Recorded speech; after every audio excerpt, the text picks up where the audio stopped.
संजीव उनियाल जी। Sir, Sanjeev ji, आपसे हमारा प्रश्न थोड़ा सा हटकर है। दंगा हुआ, पत्थरबाजी हुई, हिंसा हुई, पुलिस ने उसके बाद गिरफ्तार किया, केसेस चले, साजिशों का पर्दाफाश हुआ, सब कुछ हुआ।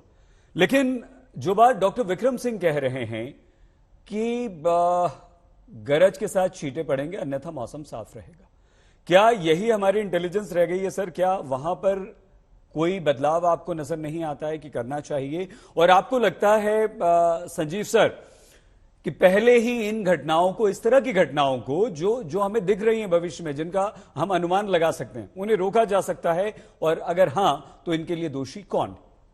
शहीद भाई, तीन चार बातों को फटाफट मैं आपके दर्शकों के माध्यम से आप तक आपके पहुंचना चाहूंगा जी। पहली बात तो कि ये जो लॉ एंड ऑर्डर की सिचुएशन है, ये तो वास्तव में भारतीय जनता पार्टी के प्रवक्ता मौजूद है, वो बता पाएंगे।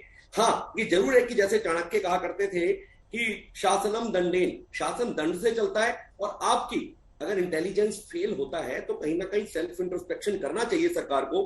दूसरा पॉइंट मैं ये कहना चाहता हूं कि कोई भी सरकार जो सेंटर में है और जो स्टेट में, उस स्टेट में वो कभी नहीं चाहेगी, पुलिस उसके अंडर है डायरेक्टली, कि यहां पर इस तरह के दंगे हो। क्योंकि पहले प्रवक्ता कुछ इस तरह के कह रहे थे कि चाहते हैं कि इस तरह के दंगे हो, तो कोई सरकार अपने को डिफेम करना नहीं चाहेगी, तो कहीं ना कहीं इंटेलिजेंस फेलियर हो सकता है। तीसरी बात मैं कहूंगा कि पीएफआई जो लगातार सिमी से ही निकल कर आई हुई एक संस्था है, और पीएफआई जहांगीरपुरी हिंसा में ले लीजिए, नॉर्थ ईस्ट दिल्ली के दंगों में ले लीजिए, अब बेंगलुरु के दंगों में ले लीजिए, इनका लगातार कनेक्शन जो है आप देख रहे हैं कि इंटरनेशनल फंडिंग इनको होती है।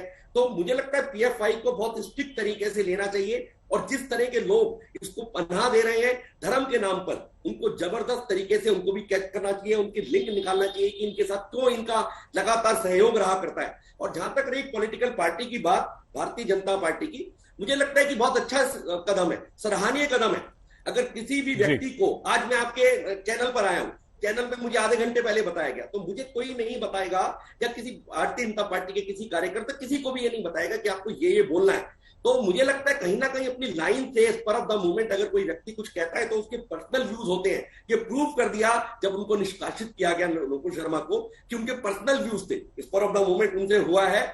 और भारतीय जनता पार्टी ने एक बहुत सकारात्मक पॉलिटिक्स का एक उदाहरण दिया है, और ये दिखाया कि कितनी संवेदनशील तरीके से उस व्यक्ति को उन्होंने उसको लिया है और उस व्यक्ति को बाहर निकाला है। तो मुझे लगता है कि ये सब इस तरह की पॉलिटिक्स रहनी चाहिए। परंतु यहाँ तीन चार प्रवक्ता ऐसे जो लगातार ये नहीं मान रहे कि पीएफआई कितना खतरनाक संगठन है हमारी ग्रोथ में, हमारी डेवलपमेंट में, हमारे देश को प्रगति पर पहुंचाने में, और पिछले 5 सालों में जो एक भी दंगा नहीं हुआ उस पर दोबारा से ब्लॉट लगाने में एक काला धब्बा के रूप में सामने निकल कर आ रहा है। तो उसके लिए शासनम दंडे, शासन को बहुत दंड के साथ इन सबको कटघरे के पीछे खड़ा करना चाहिए, ऐसी मेरी आपसे अनुरोध है आपके माध्यम से। बिल्कुल संजीव जी, बहुत धन्यवाद आपका। लेकिन रहिएगा अभी अब हमारे साथ। यहां पर अनुराग भदौरिया जी और वारिस पठान जी के 2 प्रश्नों के उत्तर डॉक्टर विक्रम सिंह ने दिए थे, लेकिन मोहसिन रजा जी हम चाहते हैं कि उन पर आप भी अपनी राय रखिएगा। पीएफआई, हाँ, और वारिस पठान जी आपने पीएफआई पर टिप्पणी नहीं दी थी, वो भी आपको करनी है आगे सर। मोहसिन रजा जी, मोहसिन जी, आपकी सरकार की तरफ से सरकारी वकील ने पिछले साल सुप्रीम कोर्ट में कहा था कि हम पीएफआई पर प्रतिबंध लगाने जा रहे हैं।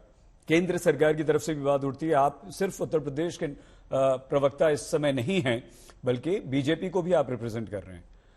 अगर किसी संगठन के बारे में लगातार इस तरह की बातें होती हैं, सबूत मिलते हैं, उस पर आरोप लगते हैं दंगा भड़काने के, समुदाय विशेष को या मुसलमानों को भड़काने के, सीधे तौर पर हम कहें तो ये देश विरोधी गतिविधियों में संलिप्त होने के, तो जब कोई दंगा फसाद होता है, हिंसा होती है, तभी मोहसिन रजा जी फिर से इस तरह की बातें आप क्यों उठाते हैं? आपको किसने रोका है?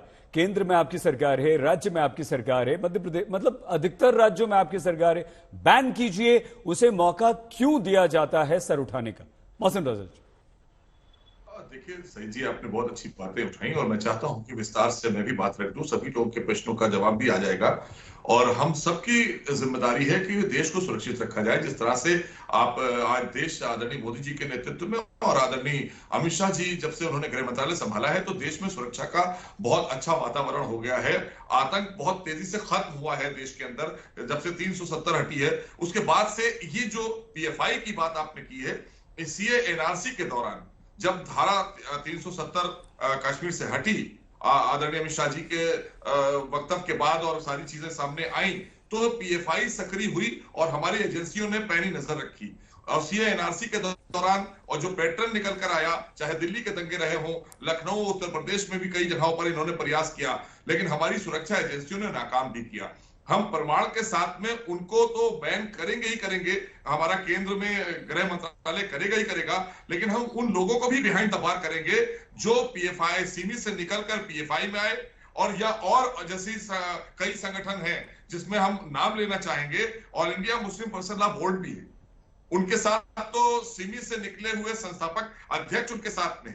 अब आप सोचिए कि जब ऐसे विचारधारा के लोग मुसलमानों के लिए खड़े होंगे तो मुसलमान कहां जाएंगे बेचारे?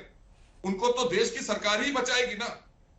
हम सबका साथ, सबका विकास और सबके विश्वास की नीति पर देश को आगे लेकर जा रहे हैं। अभी वारिस पठान साहब ने कहा पूरे विश्व में एक बड़ा माहौल खराब हो गया।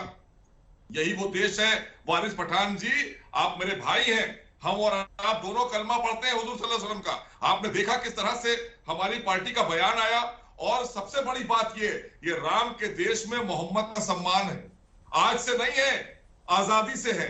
विक्रम सिंह साहब को भी मैं जवाब दे रहा हूं, जब से देश आजाद हुआ है उस दिन से आप देखिए देश की संसद में हम प्रॉफिट मोहम्मद को याद करते हैं, पूरे 100 करोड़ हिंदू भाई हमारे याद करते हैं। अब इससे बड़ा और सम्मान हम आपको इसका क्या सबूत दें कि हम सऊदी अरब में इतना सम्मान नहीं पाते हैं हुजूर को, लेकिन हुजूर का सम्मान इसलिए है कि उन्होंने मानवता के लिए काम किया है।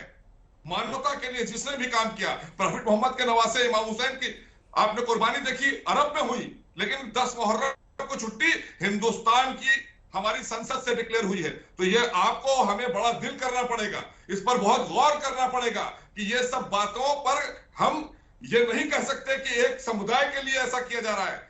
आप देखिए कि हिंदुस्तान के अंदर सबका सम्मान है, सर्व धर्म का सम्मान है। सरकार ने सारी योजनाएं सबको आच्छादित करने के लिए की है, आदरणीय योगी सरकार ने भी, और देश में आदरणीय मोदी सरकार ने भी।